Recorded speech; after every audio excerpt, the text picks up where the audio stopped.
Olá, sejam bem-vindos mais uma vez ao DA Esporte. Se você é novo por aqui, inscreva-se no canal, ative o sininho das notificações. Se puder, curta e compartilhe o nosso vídeo. Vamos a mais um vídeo aqui sobre a história das Copas do Mundo. E hoje vamos falar da Copa do Mundo de 1966, que foi realizada na Inglaterra. A Copa do Mundo de 66 foi mais um marco histórico para o futebol, por levar o futebol de volta para casa, né? Como os ingleses assim disseram lá em 66 e costumam dizer até hoje, né? Os ingleses têm esse lema, né? De trazer o futebol de volta para casa. Tem até uma música, né? Que é It's Coming Home, né? Que eles ficam cantando no estádio. It's coming home, it's coming home, it's coming, football is coming home. E aí, a Copa do Mundo de 66 foi, então, sediada e realizada na Inglaterra, o país que inventou as regras modernas do esporte. A 8ª edição do torneio, né, misturou tradição, né, com polêmicas de arbitragem e o surgimento de novos ídolos mundiais, né, naquela Copa do Mundo, né. Então vamos à história dessa Copa, né. A Inglaterra, como eu disse, foi escolhida pela FIFA para celebrar o centenário da Football Association, a famosa FA, né? A gente vê a FA Cup, sabe? A FA Cup que a gente vê na televisão. Então, a Football Association, que é a FA, a Federação de Futebol Inglesa, né? Os jogos, né, eles ocorreram em 8 estádios, com destaque para o icônico estádio de Wembley, em Londres, né? Não esse Wembley de hoje em dia, né? O Wembley antigo, aquele estádio antigo que tinha até 2 torres assim famosas assim na entrada do estádio, né? O estádio Wembley, inclusive anos mais tarde seria demolido, né? Inclusive antes de ser demolido teve um jogo do Brasil, né? Brasil e Inglaterra jogaram, né? Nesse estádio o Brasil empatou 1-1 com um gol do França, inclusive, que jogava no São Paulo. Mas voltando à Copa do Mundo, os jogos ocorreram em 8 estádios, né, com destaque para o icônico estádio de Wembley, né, em Londres. Foi a primeira Copa do Mundo que teve um mascote oficial, foi uma curiosidade, né, que foi a primeira Copa do Mundo a ter um mascote oficial de Copa do Mundo, um leão chamado Willy, e a primeira a ter uma transmissão global via satélite em larga escala, né, foi a primeira Copa que realmente teve uma grande cobertura em larga escala da Copa do Mundo. O formato e os participantes, o torneio contou com 16 seleções, o formato estava cada vez mais se consolidando, né? Era 16 seleções divididas em 4 grupos de 4, os 2 melhores de cada grupo avançavam para as quartas de final, e aí as seleções faziam semifinal e posteriormente quartas de final, semifinal e posteriormente a final, todas em um jogo. As seleções participantes daquela Copa foram da Europa, além da anfitriã Inglaterra, a Alemanha Ocidental, a França, Portugal, Suíça, Hungria, União Soviética, Bulgária, Itália e Espanha. Das Américas, da parte da América do Sul, vieram Brasil, Argentina, Chile e Uruguai, e da América do Norte, o México foi o único representante. E da Ásia veio a surpresa, né? Coreia do Norte. A Coreia do Norte foi a representante da Ásia. E uma curiosidade, né, é que não houve representantes africanos, pois as seleções da África, na ocasião, elas boicotaram o torneio em protesto contra a decisão da FIFA de não garantir uma vaga para o continente, né? Não houve uma garantia de que haveria um representante africano na Copa de 66, e aí a África decidiu boicotar o torneio, não enviando aí, não tendo representantes aí naquela Copa. A decepção brasileira, né? Houve uma decepção brasileira naquela Copa, né? O Brasil, ele chegava como bicampeão do mundo em 58 e 62, mas a presença, a preparação da seleção para aquela Copa foi um verdadeiro caos, né? Foram convocados 44 jogadores divididos em 4 times. Isso gerou uma falta de entrosamento. O desempenho do Brasil, naquela Copa, o Brasil ele venceu a Bulgária na estreia por 2-1, mas perdeu para a Hungria e Portugal. por 3-1. E inclusive, no jogo contra Portugal, né, o Pelé foi violentamente caçado em campo, especialmente nesse jogo contra Portugal, onde ele saiu, inclusive, lesionado, né? E aí o resultado foi o resultado final. O Brasil foi a única vez que o Brasil foi eliminado, caiu na fase de grupos de uma Copa do Mundo após o título de 58, né? De 58 e 62, o Brasil era eliminado na primeira fase, ficava na fase de grupos. Os destaques individuais daquela Copa foram o Eusébio, né, o Pantera Negra, o maior, ou até então o maior jogador de Portugal, né? Hoje em dia eu acho que o Cristiano Ronaldo superou o Eusébio, mas o Eusébio foi o primeiro grande jogador português a aparecer, né? Artilheiro isolado daquela Copa com 9 gols, carregando Portugal a um terceiro lugar. O Franz Beckenbauer, da Alemanha, com apenas 20 anos de idade, então o Kaiser, né, como ele viria a ser conhecido, ele se revelou uma força defensiva e técnica absurda. E o Sir Bobby Charlton, né, que foi o motor e o coração da seleção inglesa.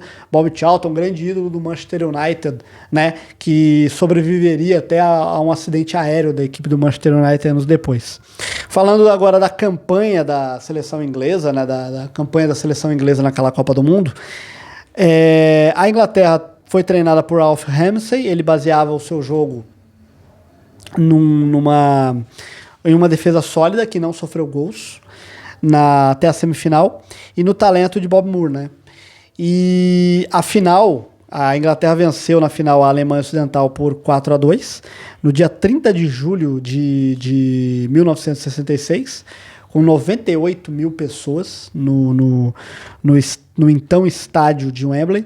O jogo foi tenso, a Alemanha empatou em 2-2 no último minuto do tempo normal, levando a partida para a prorrogação. E aí veio o chamado gol fantasma do título, né?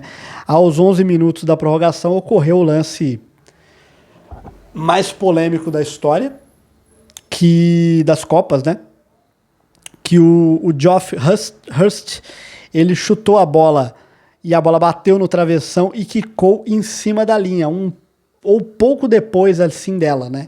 E voltou para o campo. O árbitro suíço, o Gottfried Denst, ele ficou em dúvida, mas o auxiliar soviético, o Tofik Baramov, ele confirmou o gol.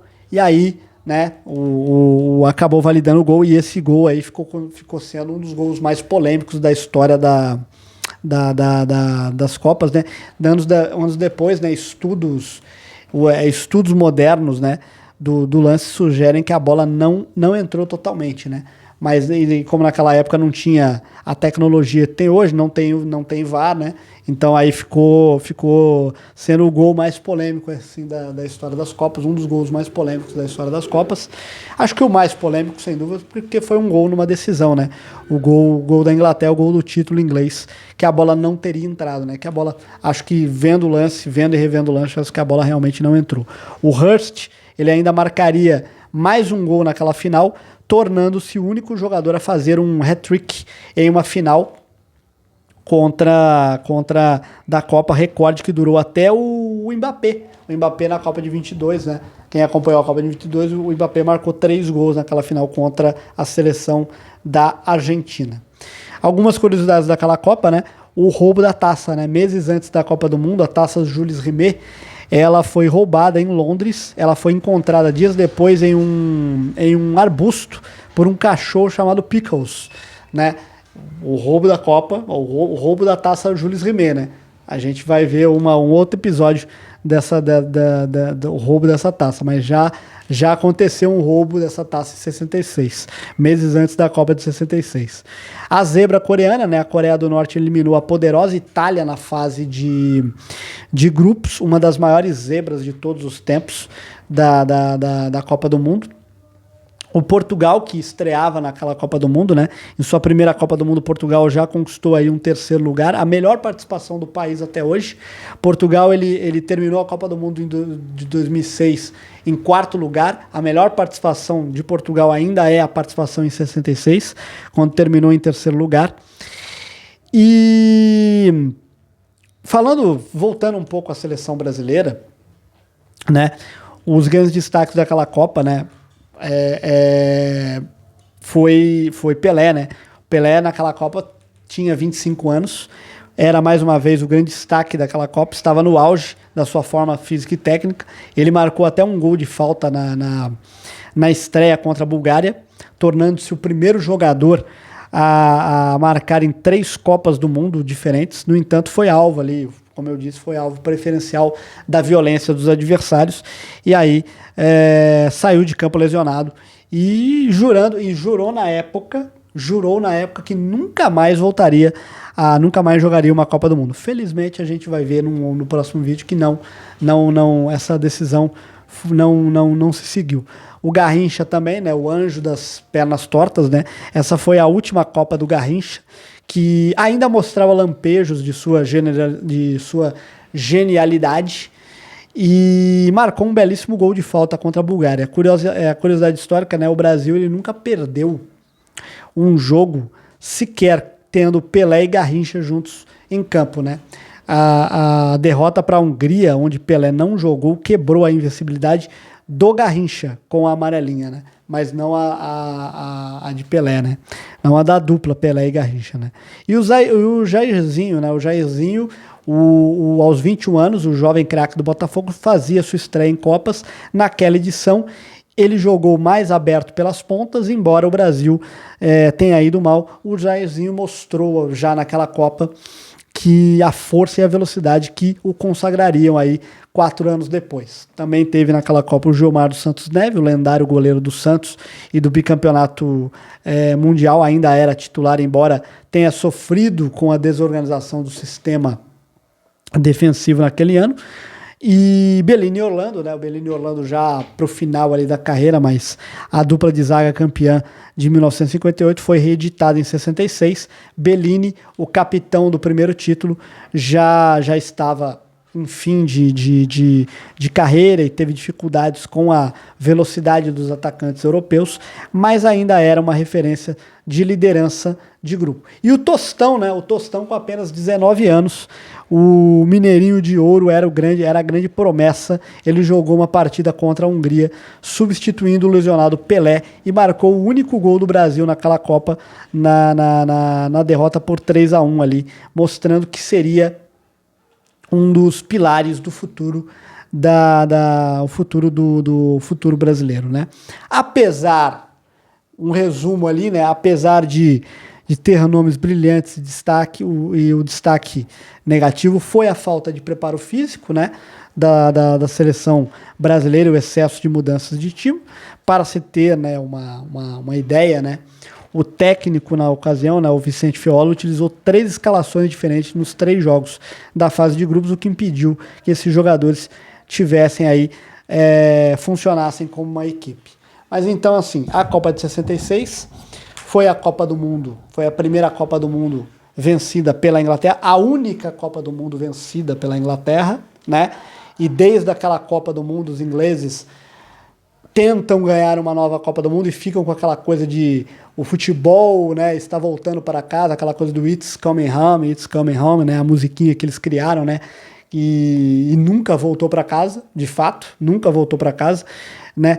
A Inglaterra teve perto ali de voltar a ganhar uma Copa do Mundo, acho que talvez ali em 2018 na Rússia, né, mas caiu na semifinal para a seleção da Croácia, né, e foi talvez o mais próximo, né, que a Inglaterra teve de voltar a conquistar uma Copa do Mundo. Em 22 foi eliminada novamente, e acho que também não passou muito perto de ganhar uma Copa do Mundo em 22, e agora, né, mas até hoje ficou como única vez que o English Team conquistou uma Copa do Mundo, a única vez que o futebol voltou para casa, né? O futebol voltou para casa, né?